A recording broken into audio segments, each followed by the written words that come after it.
What's up, everybody? Welcome to Gaming on Board. Today we're going to take a look at an educational art game where you're trying to identify paintings from the masters throughout history.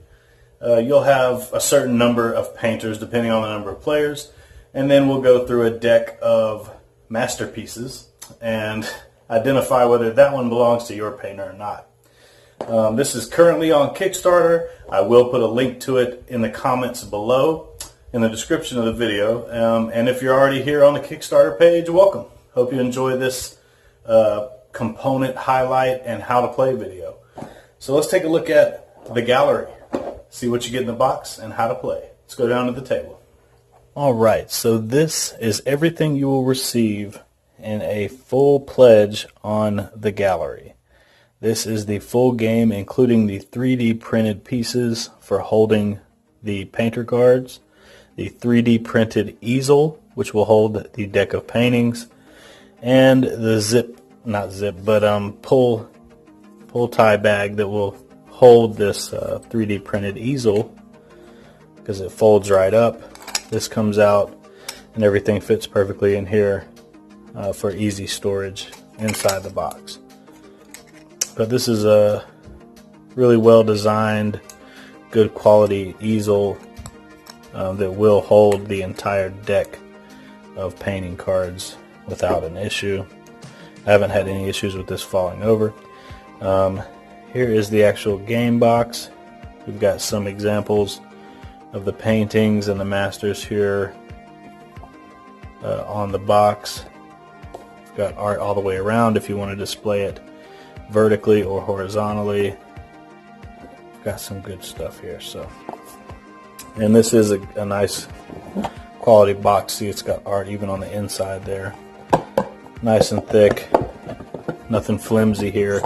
Very good production quality throughout on this game. This is the actual deck of cards you'll be using to play the game. Again, you've got the same art all the way around. This box does have a really nice linen finish, so it's very durable. You can take it with you wherever you go. You can just throw it in your pocket or in your purse or your backpack, wherever you might be going. You could actually just, it could be as simple as these two items going with you wherever you want. So it's very ideal for, art classes, or while you're just out and you want to study, get more familiar with your paintings and painters while you're out. And here are the cards that you'll receive. They do have a very nice shiny metallic gold lining. Very good quality, thick cards. They'll all have the same back and clearly marked what's a painting and which is a painter. And you'll even get a set of cards here if you'd like to add your own painter and the paintings that they are famous for. So a little bit of customization there. So that's very cool. So you'll have a deck of painters, and each of these cards will have a portrait of the painter, the name of the painter, and between 3 and 4 paintings that you'll have to identify in order to complete the set for that painter. You'll also see a symbol here. This is to set up the game for an easier mode of play, and I'll show you where that comes into play a little bit later. And you've got a nice variety here, and you'll notice that we do have 3 painters that require 4 paintings, so you can include those in the deck of painters or exclude those, but if you do include them, it could increase the difficulty just a tad. So somebody could end up with a painter that requires 4 paintings while everyone else only requires 3. And here's the back of the cards. It does clearly say painters. So here's our painters deck. Then you've got all the paintings with the nice framing around there, the name of the painting, and then the painting itself here in the center. On the back it'll say this is part of the paintings deck, and then it'll show you the symbol of the artist that it belongs to. So if we wanted to play the easy version of this game, and we just wanted to include the paintings for our painters, let's just say I got these two painters, I would find all the paintings for this symbol, and that would be one player's deck, and then we do the same thing for the other player and then shuffle those all together, and those would be the paintings deck. If you just wanted to play with all the paintings included, then you would just shuffle up this entire deck, and that would be your paintings deck. So all these cards are very good quality, very clear, well done. So there's all the paintings, and then we've got a deck of action cards. So these will be shuffled in with the paintings. You see here on the back it says paintings.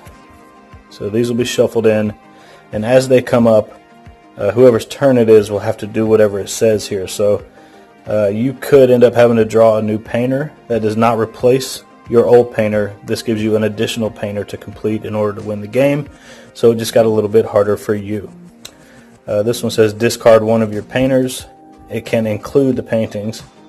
This one requires that you name all the paintings from your painter to discard it. If you're not able to, you must draw a new painter, making the game more difficult. But if you are able to name them, you've eliminated one of your two painters, and you're one step closer to winning the game. This one makes you draw a new painter. Everyone will switch painters and paintings with the person on their right. So just when you think you're about to win, nope. Now the person to your left, you're stuck with whatever they have. Switch paintings, painter and collections with the person on your right, so y'all swap. There's another copy of that. There's a few things that can happen throughout the game as you're going through. So we've got our deck of action cards, deck of paintings, and our painters. We'll just shuffle these action cards and painters together. Like I said, you don't have to include the action cards. It just adds a little bit of variation and difficulty to the game. And also, if you don't want to play with all of the paintings, you can just pull out the paintings that belong to the particular painters that were dealt out. So now we have our painting deck. If you do start with an action card in the front, that's fine.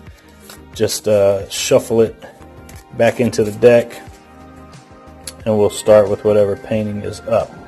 So first we have the Scream. We are going to shuffle up the painters and give 2 to each player. In this case, a 2-player game.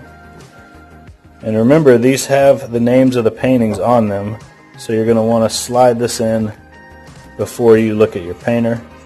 So we've got Da Vinci for player 1, as well as Van Gogh for player 1. Player 2 ended up with Claude Monet and Pablo Picasso. So you might notice these things I'm sliding the cards into. You'll receive 8 of these because the game plays between 2 and 8 players.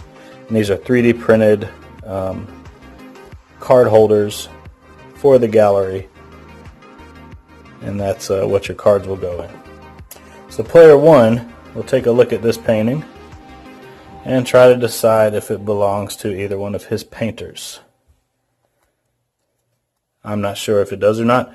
Let's just say he says, no, this does not belong to me. Player 2, she says, no, I don't think it's mine either. So this one will be discarded.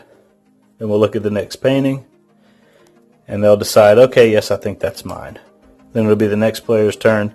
Nope, that's not mine. It'll go back here. Player 1 says, no, it's not mine either. They'll discard that card.